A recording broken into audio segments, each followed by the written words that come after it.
Francisco, muito bem-vindo ao Obrigado. Fala Portugal. Boa noite.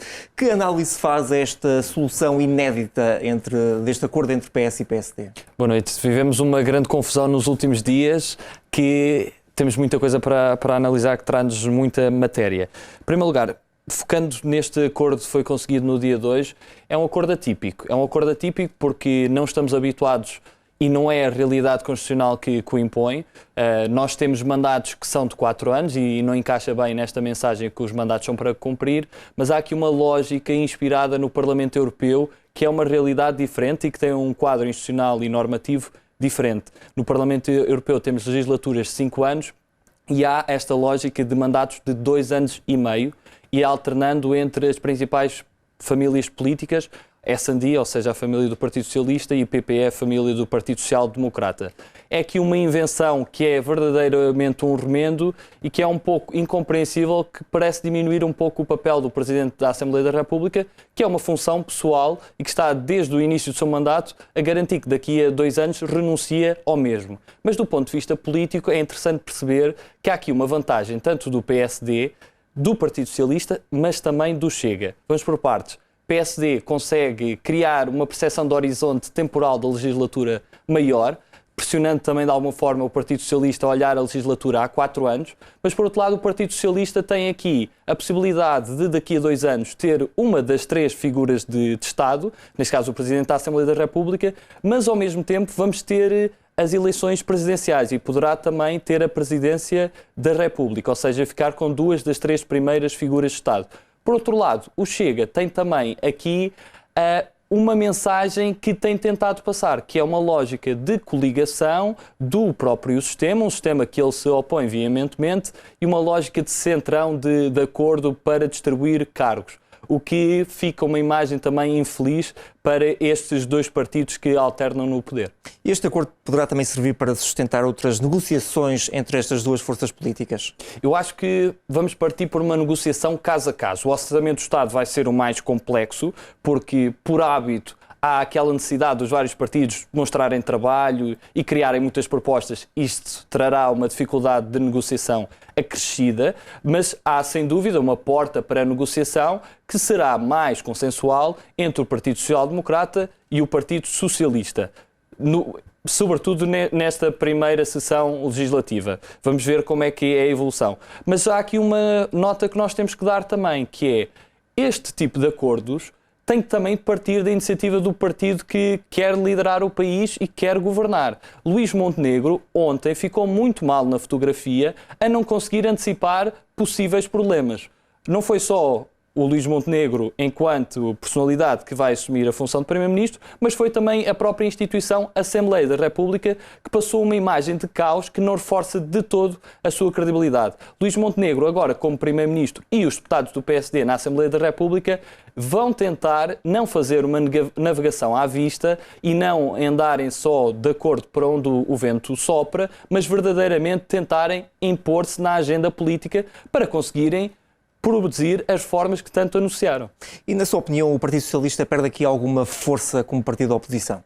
Não perde como partido da oposição, até consegue reforçá-la numa mensagem-chave de passar a ideia que Francisco Assis apresentava-se para esta função e que reunia algum consenso à esquerda e, diga-se passagem, também é um nome forte que tem apresentado ainda antes da campanha se iniciar. Mas há aqui uma lógica que vai ter que assumir, que é uma lógica, por um lado, de uma vertente institucional e de respeito e de sentido de Estado que é necessária. Os portugueses não pediram a estes 2 partidos que têm a maioria dos votos para se desentenderem, pediram sim compromissos. Compromissos não se confunda com promiscuidade que não deverá existir, até porque um tem que ser a alternância do outro e tem que ser oposição, e neste caso o Partido Socialista tem que se assumir como líder da oposição, mas por outro lado vai tentar colar esta imagem de que são oposição, mas a oposição responsável e que o Chega não é sequer a oposição ao governo, mas é sim a oposição ao regime.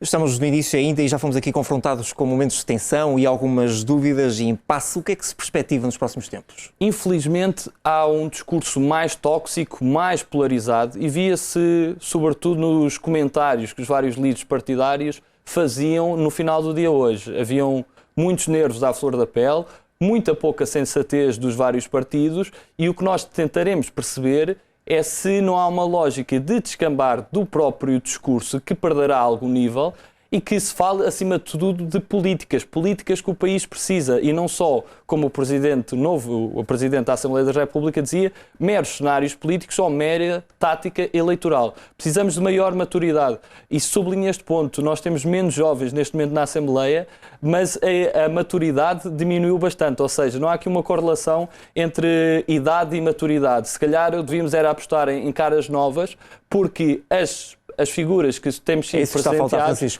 Falta uma nova forma de ver a política com um sentido de responsabilidade diferente. Esta lógica de eleitoralismo desde o início não faz qualquer sentido. Não é isto que os portugueses precisam, nem é isto que Portugal, enquanto país, enquanto comunidade que somos, está à espera. Nós precisamos projetar um futuro e, infelizmente, nós entramos aqui numa lógica de voltarmos às trincheiras que geram uma instabilidade, que geram muito má percepção no eleitorado, que descredibiliza as instituições, e nós, no momento em que estamos a celebrar 5 décadas de uma maturação, que deve ser uma maturação democrática, em que devemos estar a falar do que é expectável numa democracia de 2024, nós, se calhar, o que devíamos estar a refletir é que daqui a 2 anos comemoramos também o centenário de um golpe militar e perceber porque é que este golpe militar aconteceu. A Primeira República também nos deve trazer de exemplo o que é que a instabilidade nos trouxe. E não podemos esquecer a história, porque senão repetimos. Francisco, só para terminarmos, é apenas um mau arranque ou um pronúncio daquilo que podemos esperar no futuro? Espero que não seja um pronúncio do que vamos esperar no futuro. Tem que haver essa responsabilidade, esse sentido de Estado que está a faltar. Agora, temos também de perceber o que é que vai ser a realidade nos próximos tempos. Não só as celebrações dos 50 anos do 25 de Abril, que são uma efeméride, mas verdadeiramente vamos ter eleições na Madeira e vamos ter eleições europeias. As duas são bastante importantes. Na Madeira, por um lado, não há uma renovação dentro do próprio PSD, por isso vamos ver qual é a resposta que é dada pelos eleitores, se há um crescimento do Chega e que acordos serão formados no Governo Regional da Madeira, e depois, muito importante, as eleições europeias, 6 a 9 de junho, que no nosso país calha a 9 de junho, em que verdadeiramente seremos presenteados entre duas escolhas. Uma escolha de reforçar o projeto europeu e uma escolha de nos afastarmos e desintegrarmos o que é o projeto europeu. E há uma lógica e um movimento eurocético crescente que nos deve ficar a fazer pensar o que é a Europa, o que é que a Europa nos deu em termos de paz, o que é que a Europa nos deu em termos de estar sentado na mesa dos grandes, nas grandes negociações como as alterações climáticas, e verdadeiramente perceber o que é que podemos esperar do nosso país, o que é que podemos esperar da Europa e o que é que podemos esperar de regiões como a Madeira. Muito bem. Francisco, muito obrigado. Muito obrigado. Até uma próxima oportunidade. Obrigado. Obrigado. E boa noite. Boa noite.